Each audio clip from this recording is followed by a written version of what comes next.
Hey, what's up, guys? I got Vincent here with me. He's a Highland Games champion. Yeah.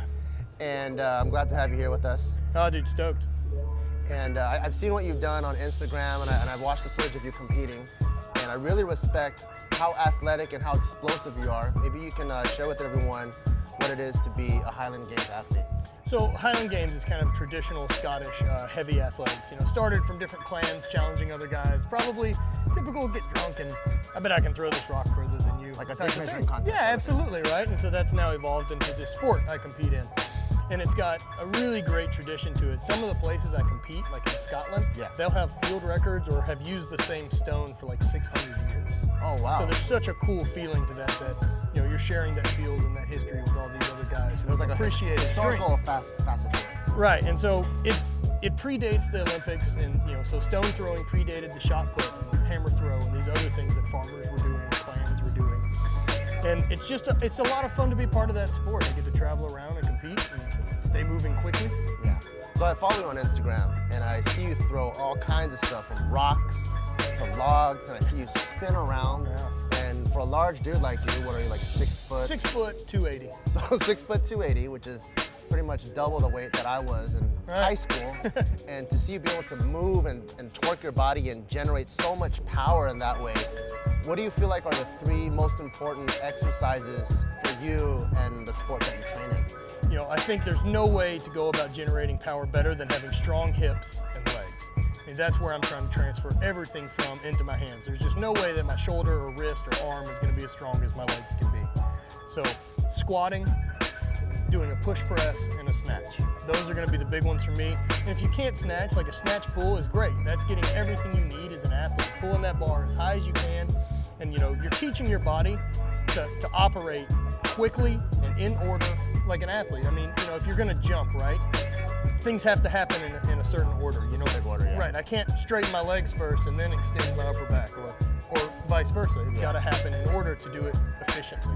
And so that's why I like doing things like that and doing them at speed, is so that I can teach my body that we're going to operate now and at this speed and at full blast. So like, let's say we walk through the squat. I think for a lot of powerlifters, speed is of course important, but also there are times where if we get into the 90, 95, maybe 100% range, grinding is an option. Sure. For you, when you squat, what are some of the things that you focus on, and how do you approach the squat compared to like a traditional powerlifting method? For me, it's all kind of general physical preparedness, or GPP. Yeah. As a thrower, I don't want to focus so much on that I have the best total I can and then be bad at throwing. True. So as long as I'm getting stronger and I can apply that to my actual sport, that's the key. So what I try to focus on and be smart is that I need explosive, strong hips and legs. So I stay with weight that's sub-maximal, usually under 90%, that I can really put all my force into. I can maintain form. I'm not getting hurt.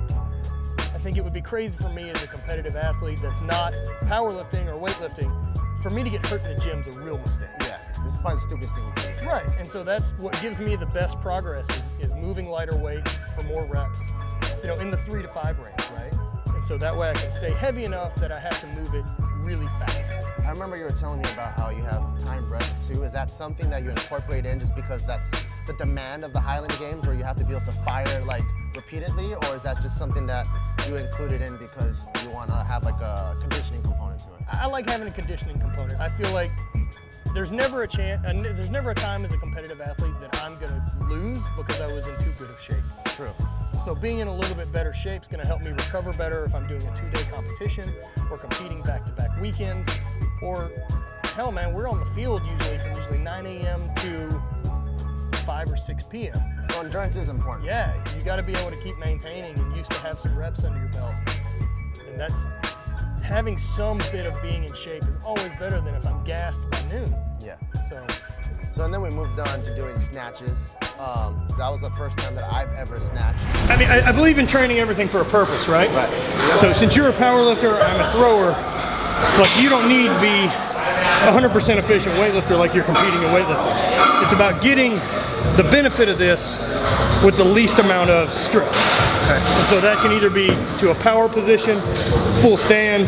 I mean, why put the extra risk on your hips or anything if you can't get in that position? Let's just move weight fast. True. So basically for a snatch, right? So, you know, wide grip, And basically the way we'll just start kind of doing a couple hangs and a pull. So it's from here, up to the hip, and then fire through, and pull up.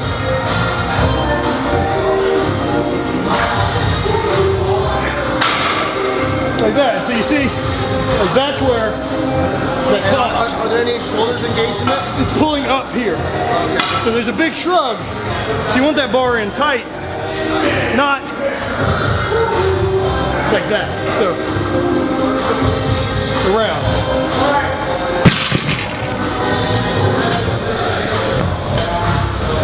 This wide or is this too wide? Perfect. So right here?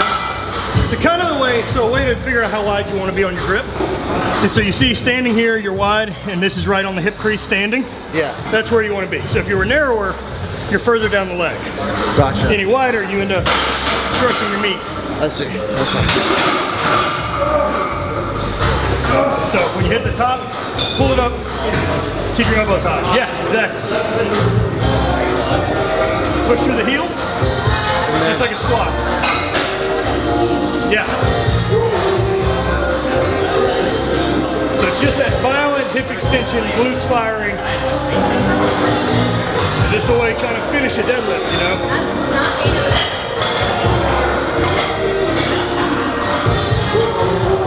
Perfect.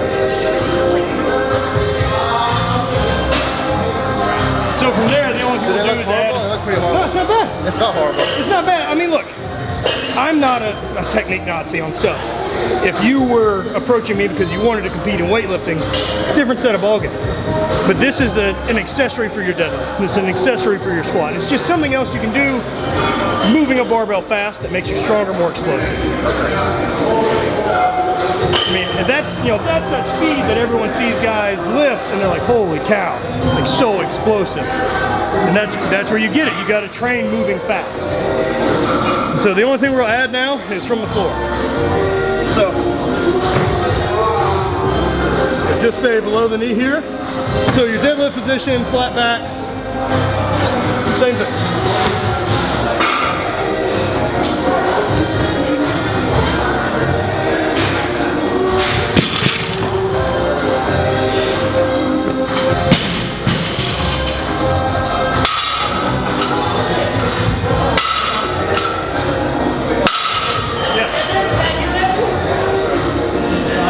Oh shit. Exactly. No, it's good. You feel it hit the bar and the bar kind of vibrates. That's that feeling your hips transfer. Yeah. Perfect.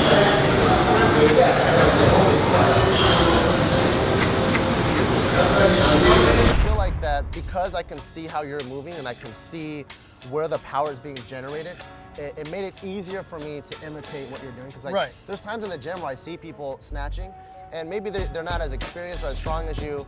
And when I'm imitating, I'm just trying to imitate the form, but I don't really know where the power is coming from. Can you maybe explain where do you feel like most of the power is coming from the snatch, and is it possible for that to be used as a powerlifting accessory? Yeah, absolutely. You know, I think, you know, the first part of the snatch is really just a very explosive deadlift. It's just firing the hips all the way through. And so being able to maintain a tight back, a tight upper back, so that whenever you're pulling, your back doesn't cave and give up to where your legs just straight. You got to be able to transfer that weight to hold and get up to the top of the lift. And firing as fast as you can and moving that bar quickly, that's where you get that explosive power off the floor, instead of those, you know, guys that look like they have the same speed from 225 all the way to 500. True. Whereas you see other athletes that just tear that bar off the floor, and that's a way to develop it. It's just some lighter weights that you can pull as high as you can. And again, overall strength and overall power is never going to hurt you as an athlete. Do you feel like when I was doing the snatch high pulls, I was feeling it burn my glutes a little bit? Yeah. Do you think that's a good booty builder for girls out there? Absolutely. Key. You know, using those glutes and stuff, that whole posterior chain is a muscle. You're sitting back and you're tightening that and extending all the way through and slamming into the bar. I think that's great for glute development and strength development. I mean, those are giant muscles. I mean, look at Kim Kardashian. She probably deadlifts 1,000. Probably snatches like 300 pounds. Easy. Easy. And then I remember, and then we moved on to doing some push presses. I do a lot of overhead pressing, just because I feel like upper body and shoulder and upper back strength is really important to powerlifting. Absolutely. But I've never done push presses for training. How do you feel that helps you in your Highland Games endeavors? See, as a thrower, especially say for the stone throw, right? Yeah. Where I'm really gonna push from my legs that are gonna lead the upper body till I'll finish with the hands. So it's basically getting that kickstart of speed from the legs and hips into the hands to finish through the tricep and arm. And so thinking about that, the same way you bench, I mean, if you're powerlifting correctly, your bench, squat, and deadlifts are all full body lifts. True. They're not just a leg lift or bench knot for your chest. I mean, you're driving through the legs and getting, and so that timing, building that through the push press is just a great accessory to build overhead strength. Your core has to stay strong. I've always found it to be really beneficial to me. If my push press is strong, I'm strong. Have you ever done variations where maybe you're using like dumbbells instead of a barbell? Absolutely. I think that's a great alternative, you know, being able to hit those stabilizers too. I just wouldn't work those up to a max. True. Because once again, you don't want to get hurt in the gym. Don't get hurt in the gym. Get hurt on platform if you're gonna do it. Yeah, true. Save for when it counts, man. So thank you, Matt, Vincent, for coming down and sharing some of your training tips with us. Hopefully you guys can incorporate those into your training. And for me, powerlifting is just one sliver of what I want to accomplish as a strength athlete. So I feel like learning these things from you and being able to incorporate these into my training overall will just make me a better athlete and make me a better person and a better human. And thank you for sharing these tips with me. Dude, pleasure. And that's kind of the same way I feel about it, right? Is I want to take everything where I see guys that are really strong and I want to apply those things to me and at least test them out to see, did this help or did it not help? And maybe it just didn't work for me and then I go from there. But I want to be the strongest athlete I can be. I think a lot of people forget that part of strength athlete. They just think of the strength part. Yeah. So I still want to be able that if my wife wants to go for a hike or do something like that, I'm still a functional human, as you said, being a better human. So I think they're great lifts for anyone.